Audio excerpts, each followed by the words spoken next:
Ici, il y a mon atelier et les voisinages artistiques nous permettent de trouver le tour de vis chez l'un, on va faire une petite course pour l'autre, on échange, on dialogue.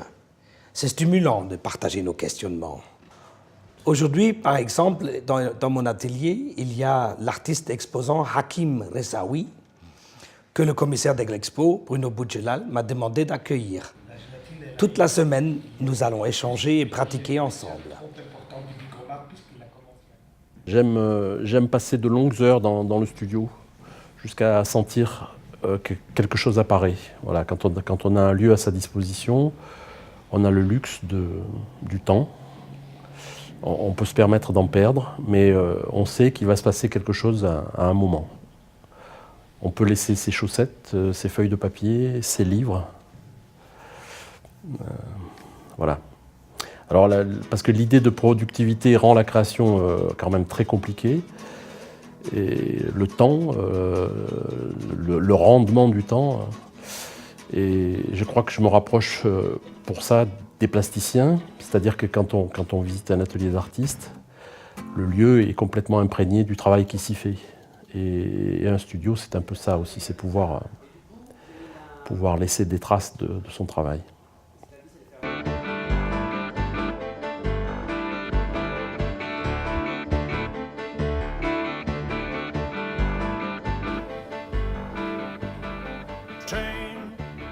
La friche est pour moi un sentiment de liberté. J'y ai toujours senti une fragrance signifiant. Ici, tout est possible. Mon parcours ici a été marqué par ce sentiment.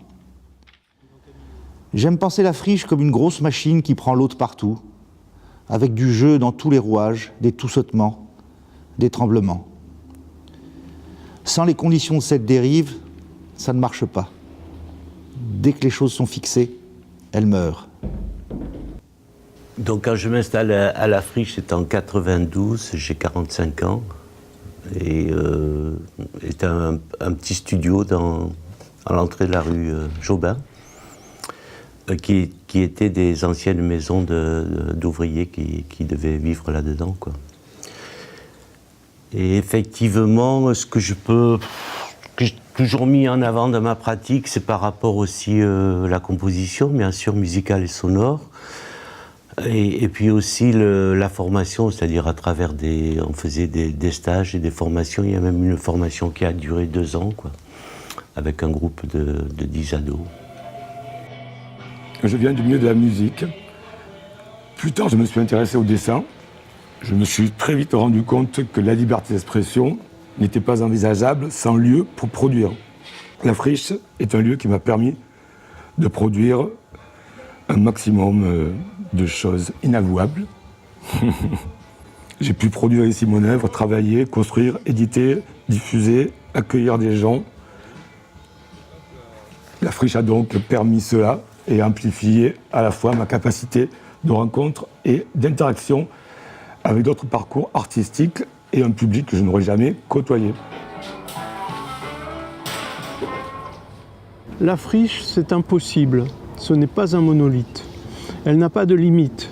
Il y a des cellules, parfois un peu fermées sur elles-mêmes, des cellules qui ne sont pas toujours bien irriguées, des cellules qui ne communiquent pas forcément entre elles. Il y a des vents contraires, mais pas de blocage. Si on prend l'exemple de la participation, il y a forcément des résidents qui veulent vivre ce sujet et des résidents qui sont contre. Les esthétiques épurées côtoient les baroques. Cette diversité est stimulante. Pour moi, c'est un peu le paradis. Je suis dans un cinéma non narratif, expérimental. La friche m'a autorisé à être cela, alors que le monde du cinéma me l'interdisait. Il y a très peu d'espaces dans lesquels je pourrais poursuivre cette démarche. La friche m'autorise cette marge, encore aujourd'hui, et elle m'aide aussi beaucoup, car tu n'es pas seul dans un atelier isolé. Il y a du collectif et de l'individuel. Il y a eu un vrai mouvement de rencontre et de fraternité autour d'un projet commun. Pas forcément dans une transversalité artistique, mais dans des connivences, des solidarités, des partages. À la friche, il y avait de l'espace, du temps, de l'écoute, je ressentais le besoin d'une aventure qui transcende le projet de la compagnie. À la friche, dans cet espace immense, avec devant nous un temps indéfini et cette écoute, nous pouvions inventer au-delà d'un projet de compagnie.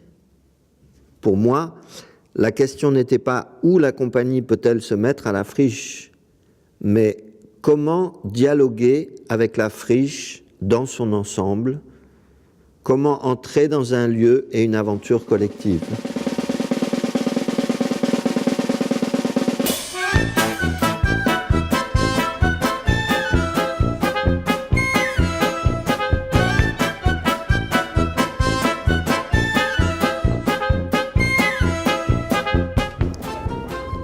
D'abord, il y a le fait que la friche soit un lieu industriel. C'est un lieu industriel avant d'être une friche d'ailleurs. Le mot friche, c'est pas le plus important dans l'histoire. Ce qui est important, c'est des espaces immenses.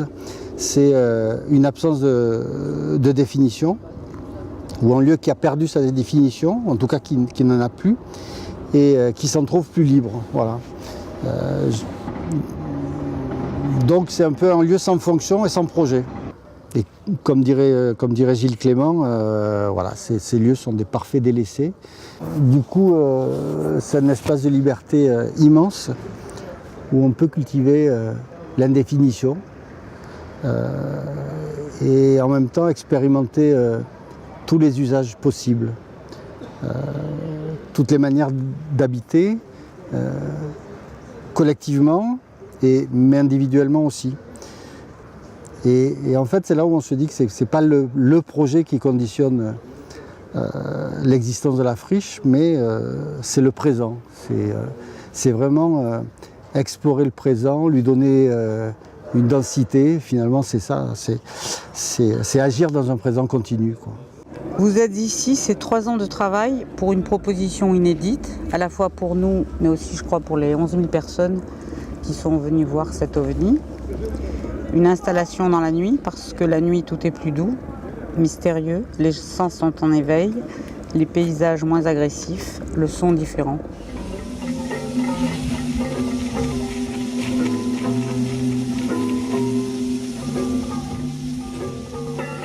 Pour moi, la friche, c'est l'idée de l'auteur qui invente son mode d'expression.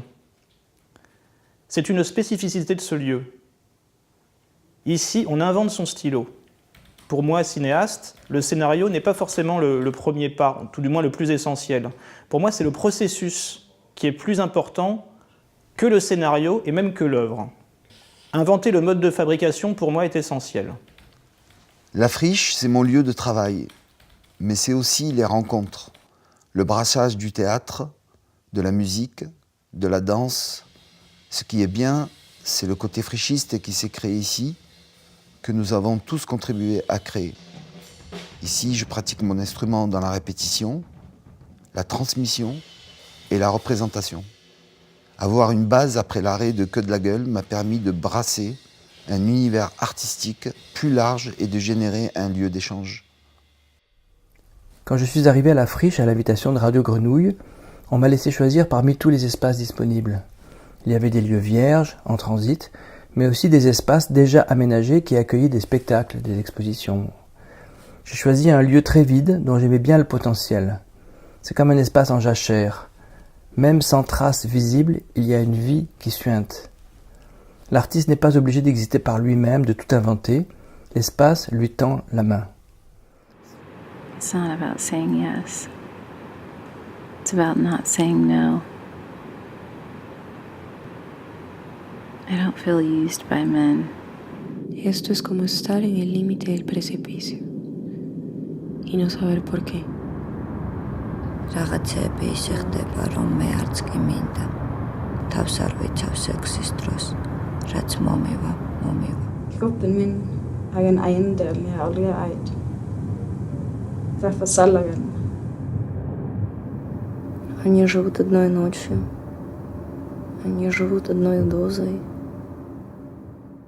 Grâce au studio que nous avions à la friche, au beau lieu de travail, en fait, la friche m'a offert ce temps invisible dont parle si bien Marie-Josée Monzin.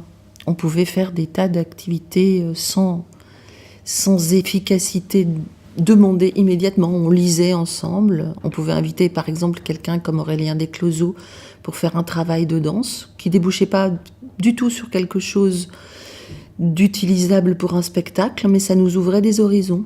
Il y avait dans cet endroit une vraie base de travail et de recherche qui permettait des germinations, et il faut bien reconnaître que c'est un luxe qu'on a rarement. La friche, c'est un lieu où il y a de tout. Cela donne une énergie incroyable, même si tu ne t'intéresses pas à tout. La diversité est associée à la qualité. Ce n'est jamais, comme certains disent, du tout et n'importe quoi. Des strates se sont empilées ici, et ce qui est intéressant, c'est que l'absence de cadrage originel a produit une richesse dont peu d'aventures culturelles peuvent s'honorer en France aujourd'hui.